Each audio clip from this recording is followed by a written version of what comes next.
Hi, welcome all to CE for Civil Engineering classes. So in this session, we'll see the next lecture, that is the measurement of rainfall. So to start with, we need to know how it is expressed. The rainfall is actually measured as a vertical depth of water that would accumulate over a level ground if the water falling as precipitation is not lost in any form. Like for example, if we say if the water is falling over 10 meters square area and the total volume of water collected is say 1000 meters square. So how much rainfall has fallen? Then we can say that the rainfall is equal to 100 meters depth has fallen in 10 meters square. So this much amount of volume. This is just an example. So the rainfall is actually expressed in terms of the depth of water falling over a particular area, provided that water is not evaporated or runoff etc. is not considered. Now, so here the precipitation is expressed thus in terms of centimeters or millimeters. Now, when it comes to the measurement of precipitation, we use instruments called as rain gauges. We need to know the different names of rain gauges. Ombrometer, pluviometer, hyetometer, odometers, etc. The different names of the rain gauges. Adding to this, we need to know that precipitation in the form of snowfall is also actually measured in terms of equivalent depth of water itself. Okay. So, usual precipitation, we mean rainfall itself in the liquid water. So, it is expressed in terms of depth. And if it is the case of a snowfall, then it is measured in terms of the equivalent depth of the water. Now, rain gauges are of two types, that is non-recording as well as recording type rain gauges are there. Non-recording rain gauge commonly used in India is the Siemens rain gauge. This is a common previous year question. So, it's very important. Siemens rain gauge is the type of non-recording rain gauge which is commonly adopted in India. And another one is the IS rain gauge, that is by the Indian Meteorological Department. So, these two are the non-recording type of that is non-automatic rain gauges. So, here we have to go and manually check the amount of water collected, and then from that we will derive the other relations etc. like depth etc. we find it out. Now, in case of automatic or recording type rain gauges, we have four different types, that is weighing bucket type, tipping bucket type, siphon or float type, and radar measurements. Okay, from among this one needs special attention because it is a standard recording type rain gauge used in India. Standard recording type used is the siphon or float type, and non-recording type is the Siemens type. Okay. Then weighing bucket, tipping bucket, and radar measurements. These are the recording type rain gauges used. And the World Meteorological Organization has already it has recommended that at least 10% of this rain gauges should be of the recording type. So this is also a common question among objectives. So this also we need to know. So we'll in detail see what these kinds of rain gauges are. So to start with, in the non-recording type rain gauges, first one we saw the Siemens rain gauge, or it's called as a universal gauge. Okay, so it is as shown in the figure. It has got a metallic container in which there is a funnel is there, and it has capacity of about 1 to 2 liters. Then whole thing is being fixed onto the ground, and there is a concrete block of 60 by 60 by 60 centimeters. And here some data which need special attention are the diameter of the funnel, which is 127 millimeters. Okay, this is a common question, so that we need to understand the diameter of the funnel or that container is usually 127 millimeter in case of a Siemens rain gauge, and the height above ground level is almost 30 centimeters, near to 30 centimeter, that is 305 millimeters.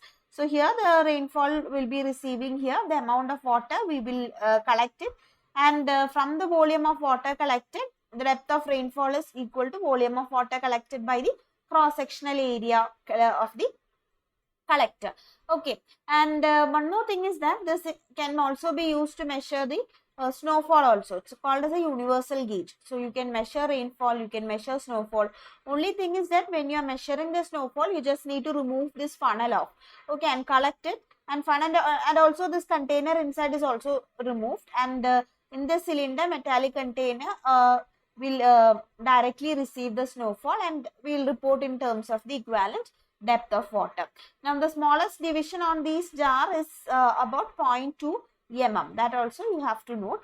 Now regarding the next one, that is IS rain gauge, you just need to know that it has got a cross sectional area of about 100 to 200 centimeter cube with a capacity of 2 to 10 liters. Now all these non-recording rain gauges, we need to take the measurements that is recorded at 8:30 am. So this is also one of the repeated objective questions in most of the exams. Okay. Now moving on to the recording type. First we saw the weighing bucket type. So this has got arrangement as shown. So here this water will be collected, and this through a weighing mechanism, that collected waters, accumulated waters, that will be plotted with the help of a pen which is attached to a graph, or that is a which is mounted on a rotating drum. Okay, so you will be getting a mass curve, that is accumulated rainfall versus time is being got. Accumulated rainfall versus time is what you get in case of a weighing bucket type. Okay, so all these recording type rain gauges, they give some data with respect to time is being given. Either it will be intensity versus time, or it will be the mass curve or accumulated rainfall versus time. Now in case of a tipping bucket type, it is also called as a telemetric gauge, and it is commonly used in case of inaccessible and remote areas. So this is also important. And one more thing is that what happens is, here we can see so water flows through this funnel.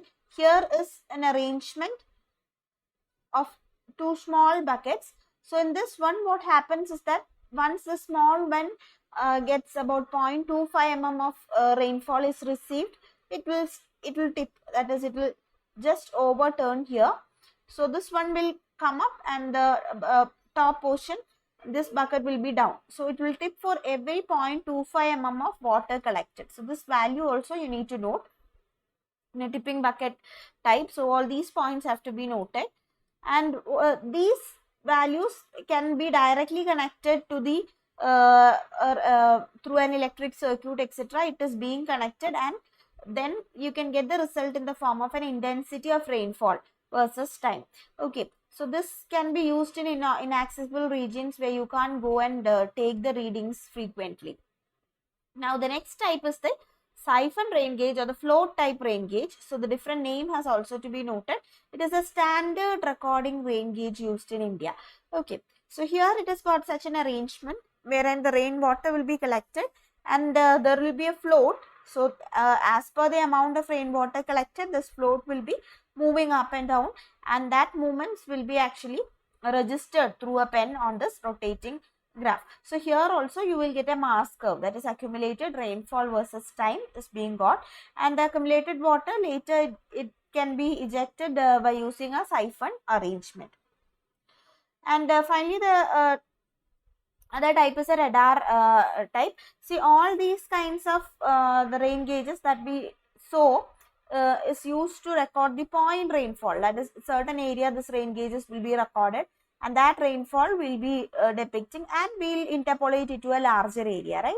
Now here in the case of radar system, you can directly get the rainfall values of a very large areas being got through a system of radar networks. So almost 200 kilometers range, that is large areas mapping of rainfall to find the rainfall depth. We can use this particular method with a sufficient accuracy. Okay, then the meteorological radars actually operate at a wavelength of about 3 to 10 centimeters. So 10 centimeter usually we adopt it for heavy rains, and 3 centimeters for light rains area. So this radar's wavelength operation range is about 3 to 10 centimeters. So so this is all about the rain gauges and the measurement of rainfall. We use it using rain gauges, and we express in terms of centimeters or millimeters. And then rain gauges can be recording, non-recording type. And the main thing we need to know that most of the rain gauges, they give it the results in the term of the mass curve. Okay, whereas tipping bucket is something which give us in the form of an intensity of the rainfall versus time. Then we need to know about the non-recording type and the recording type rain gauges commonly used in India. And also one point is that the snowfall is actually measured in terms of the depth of rainfall. The snowfall is actually measured in terms of the equivalent depth of water.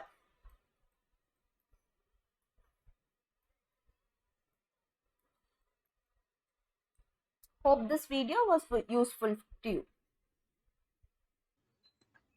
So thank you all for watching CE for Civil Engineering. If you like the videos, please like and subscribe the video. Thank you.